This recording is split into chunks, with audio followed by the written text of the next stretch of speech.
Every person walks through life, surrounded by invisible doors to opportunity, favor, supply, healing, and destiny. Most people never see them, but a few discover the ancient key, and when they speak this key aloud, the doors swing wide of their own accord. The first keynote begins with a declaration that is both simple and revolutionary. When a person affirms that the Lord is my shepherd, something powerful happens in the inner life. This is not a poetic phrase meant only for comfort. It is a statement of spiritual alignment. It signals that the mind is turning away from confusion, fear, and self-driven striving, and turning toward a higher guidance that sees farther than human eyes. In ancient times, a shepherd walked ahead of the flock, scanning the landscape for hidden dangers, selecting the safest path, and ensuring that the sheep never faced the unknown alone. To internalize this image is to understand that divine direction is not theoretical. It is practical, precise, and deeply personal. It means that every step is influenced by an intelligence that knows the terrain of your life. In this single line, you declare that you do not have to force outcomes or struggle to chart the entire course. You are not wandering. You are being led. This keynote teaches that guidance is not something you beg for. It is something you allow. The mind often races to solve problems, jumping ahead to build scenarios and what-if stories. But the moment you speak the words that claim divine leadership, you invite a quietness that reorganizes your inner world. Your thinking becomes clearer. Distractions loosen their grip. You stop trying to push open doors that are not meant for you, and you begin to sense the doors that are already prepared. You become receptive to timely ideas and inspired impulses. Some people describe this as sudden clarity. Others feel nudged toward the right conversation, the right opportunity, or the right moment. The path becomes lit in segments, revealed step by step, never all at once, yet always enough to move forward with assurance. The power of this keynote lies in its ability to dissolve fear.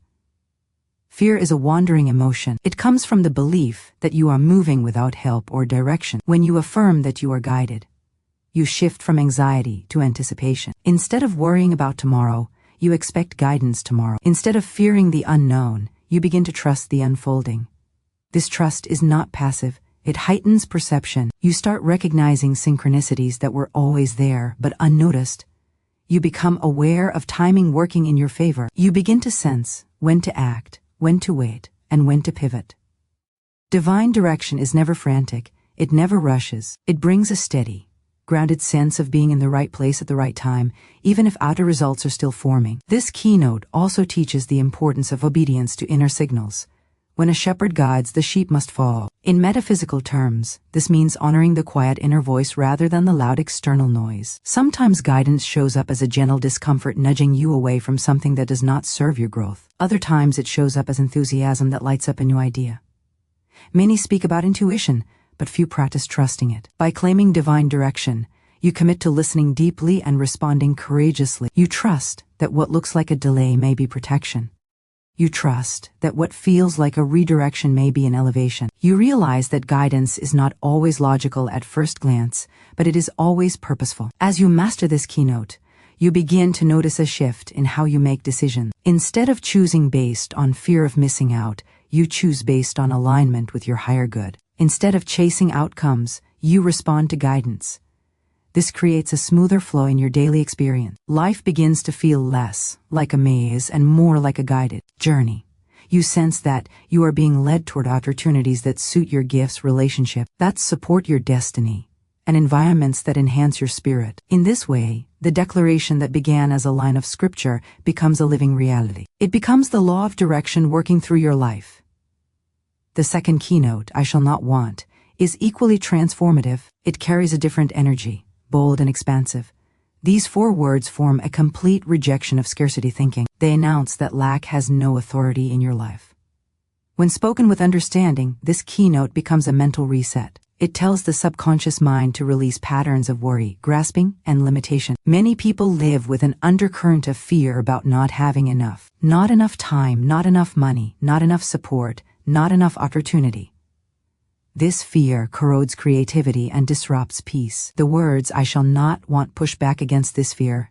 With the force of spiritual law, this keynote teaches that supply is not generated by effort alone, but by consciousness. When the inner belief is one of insufficiency, No amount of hard work can produce true abundance. But when the inner belief shifts to the assurance that every need is met, the outer world begins to reorganize itself. Ideas arise. Solutions appear. Resources that were previously blocked begin to flow. The subconscious mind responds to repetition, and when you consistently affirm that you shall not want, you begin to feel supported in ways you cannot manufacture by willpower. You train your mind to expect provision instead of lack. Expectation is magnetic. It draws to you the very things you mentally dwell upon. This keynote also challenges the belief that one must earn every good thing through struggle. It reframes supply as something that flows from alignment. When you recognize that the universe is abundant and that your needs are known before you even articulate them, you loosen the tight grip of fear. You stop acting from desperation and begin acting from confidence. Decisions made from scarcity create more scarcity. Decisions made from assurance create expansion. When you truly accept that you shall not want, you stop settling for less. You stop clinging to situations that drain you.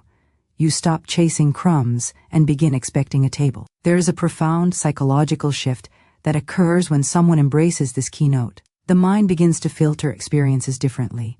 Instead of worrying about shortages, it begins looking for opportunities. Instead of assuming that resources are limited, it begins to recognize that supply often arrives through unexpected channels. This openness allows new avenues of income, support, creativity, and favor to emerge. Supply is not restricted to finances. It includes ideas, relationships, inspiration, and solutions. The declaration "I shall not want" covers every area of life. It announces that no part of your existence is excluded from divine provision. As you practice this keynote, you may notice that old fears lose their intensity. Situations that once triggered anxiety begin to feel manageable. You develop calm confidence in uncertain moments. This confidence is not denial. It is the recognition that you are connected to a source that does not run dry. With time, you realize that abundance was never about accumulation. It was about trust. Lack was never about absence. It was about belief. When the inner belief changes, the outer world must follow. The universe responds to faith just as soil responds to seed. What you plant inwardly determines what grows outwardly. Together, these two keynotes form the foundation for mastering the sum.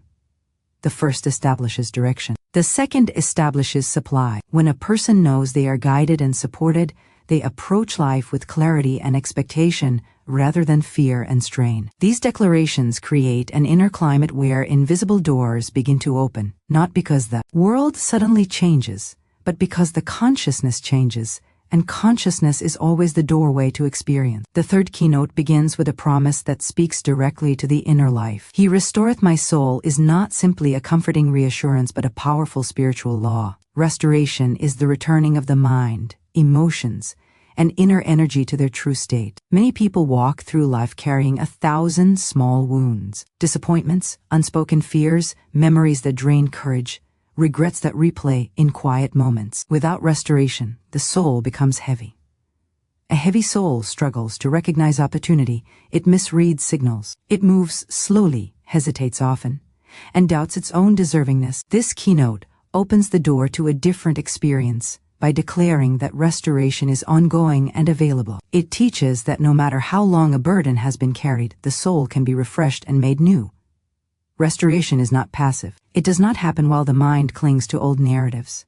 To say that the soul is restored is to allow old stories to dissolve. It is a choice to no longer rehearse the memories that weaken confidence. Many individuals hold on to difficult past moments because they believe those moments define them. Yet the moment you claim restoration is the moment you agree to release the identity built from past hurts. You are no longer shaped by what happened, but by what you are becoming. This is one of the most transformative aspects of this keynote. It invites the soul to step out of its old clothing and into a fresh sense of self, unburdened and ready for new experiences. As restoration takes root, the inner atmosphere begins to change. You may notice a growing sense of lightness, as if something heavy has been quietly lifted. You begin to forgive yourself for decisions you made when you did not yet know what you know now. You let go of people or situations that once consumed your emotional energy.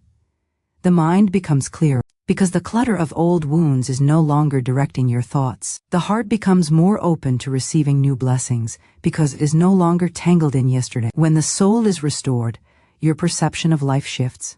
You start recognizing beauty in places you once overlooked. You feel inspired more often. You awaken with greater expectancy. These subtle shifts are signs that the inner restoration is shaping your outer journey. Another part of this keynote is the realization that restoration prepares you for new doors. Without restoration, even the right opportunities can feel overwhelming. A person who has not healed from the past may sabotage their own progress, mistrust good things, or assume that blessings must come with hidden costs. Restoration clears the emotional lens so that when new opportunities appear, you can see them with clarity and welcome them with confidence. The restored soul does not flinch at the arrival of something good. It receives without fear. It believes without hesitation. It moves without the weight of yesterday slowing its steps. Restoration also strengthens resilience. Life includes moments of difficulty, but a restored soul does not crumble easily.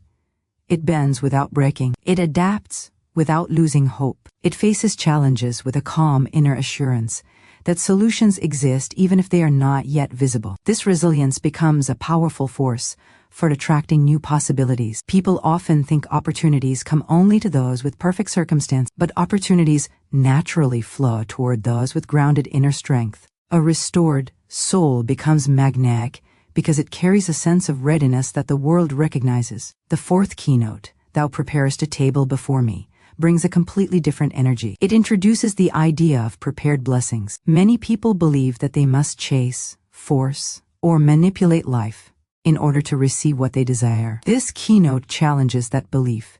It reveals that certain blessings have already been arranged. The table is not something you build on your own. It is something that awaits you. When you accept this idea, your relationship with opportunity changes. You stop feeling frantic. You stop assuming that good things are scarce. Instead, you begin expecting that the right opportunities exist and that they are intentionally aligned with your path. A prepared table is a symbol of readiness. Someone who prepares a table does so before the guest arrives. That means your blessings are positioned ahead of your steps. They are not created in response to your need. They predate your need. This understanding brings a profound sense of peace. You no longer fear missing out because what is yours is arranged with precision. You no longer worry about competition because divine design does not rely on competition. The table prepared for you is not meant for anyone else. This keynote teaches that the universe operates with orchestration rather than randomness. Every detail of your journey is considered. Nothing is wasted. Nothing is accidental. When you truly grasp this, your approach to challenges transforms. What looks like a delay often contains preparation. What feels like a detour often leads to the exact place where the table is set. Many people grow discouraged because they cannot yet see what is being prepared for them. They assume that silence means abandonment. But preparation is often silent. The soil works quietly before anything breaks the surface. This keynote teaches patience with purpose. It encourages you to trust that unseen arrangements are taking place even when your circumstances appear still. Another dimension of this keynote is the idea of stepping into something you did not have to assemble through strain. Some blessings arrive fully formed.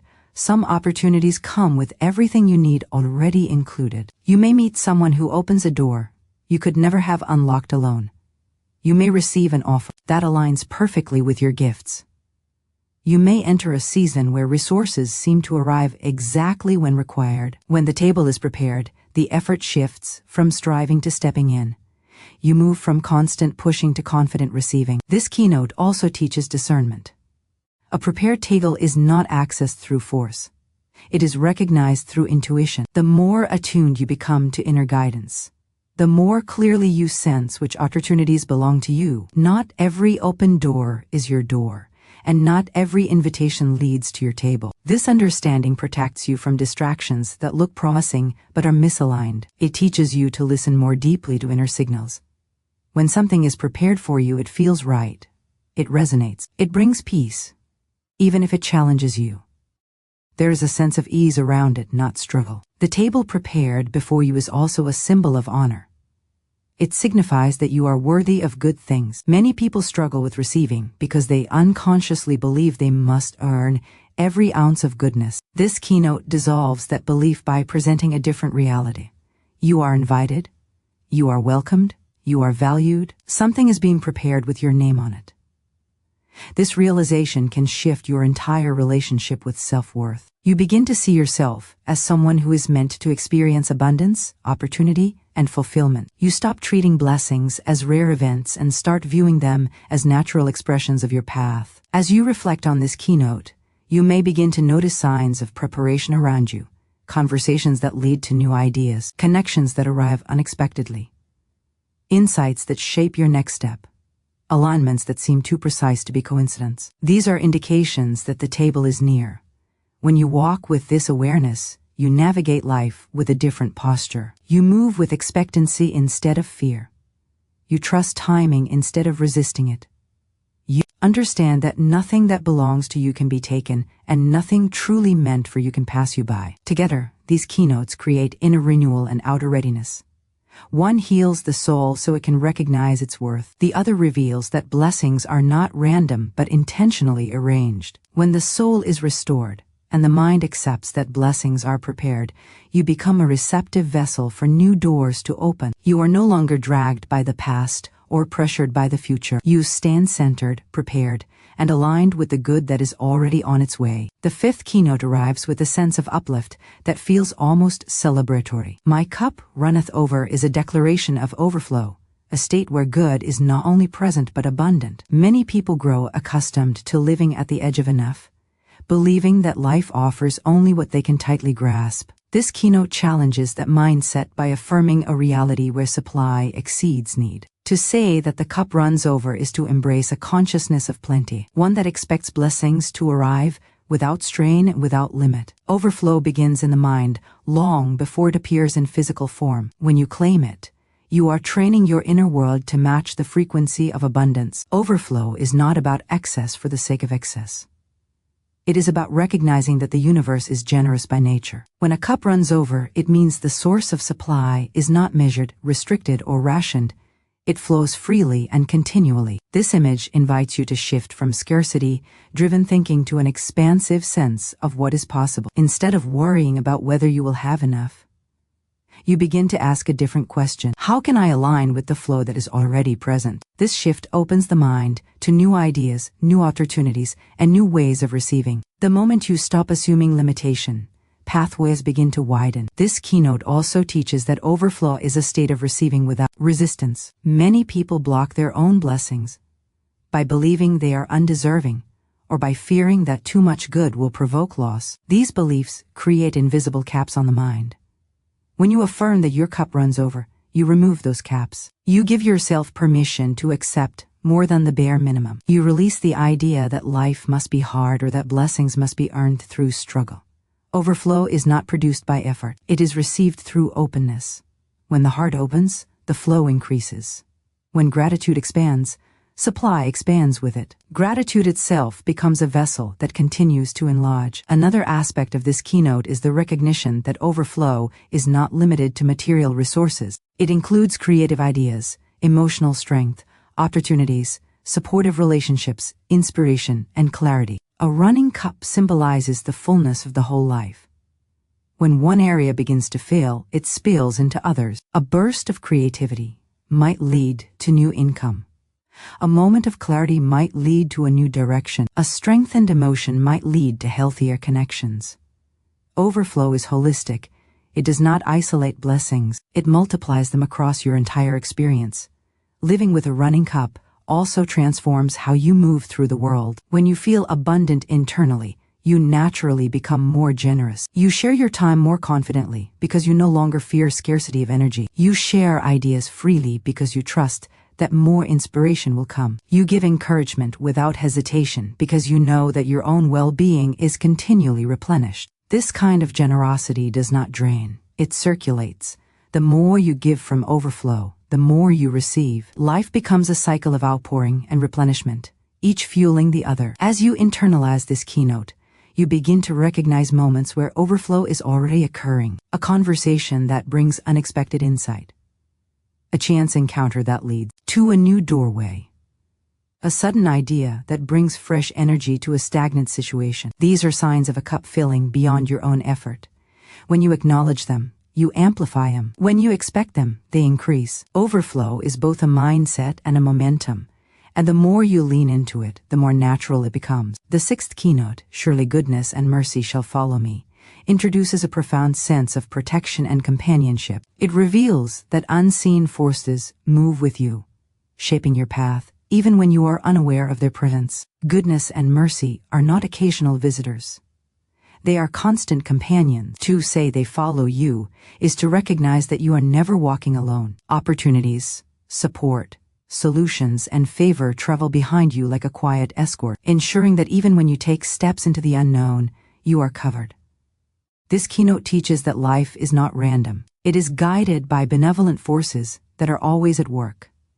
Goodness represents the unfolding of positive experiences, the arrival of blessings, the alignment of circumstances that benefit your growth. Mercy represents the softening of challenges, the dissolving of mistakes, the presence of grace when you falter. Together, they create a balance that gives you confidence to take bold steps. When you know goodness and mercy follow you, you no longer fear missteps. You begin to move with courage because you trust that you are supported, even when you do not see how. This trust becomes a powerful magnet for further support. Another important aspect of this keynote is its effect on the subconscious mind. When a person believes they are followed by favor, they experience life differently. They interpret events from a place of expectancy rather than fear. They assume things will turn out well. They approach challenges with the belief that solution already exists. This mindset shifts outcomes because your expectations shape how you perceive and respond to experiences. Goodness feels more visible. Mercy feels more accessible. Opportunities appear more frequently because you are willing to notice them. This keynote also reframes the past. Many people carry shame, regret, or guilt that makes them feel spiritually isolated. Mercy dissolves this sense of separation. It reassures you that you are not defined by past errors and that forgiveness is always available. When mercy follows you, you are continually lifted out of old mistakes into new chances. You stop dwelling on what could have been and begin focusing on what can still be. This release of emotional weight frees your energy and opens space for new doors to appear. Goodness following you is equally transformative. It suggests that blessings can catch up with you even when you feel behind. Some opportunities do not appear when you expect them.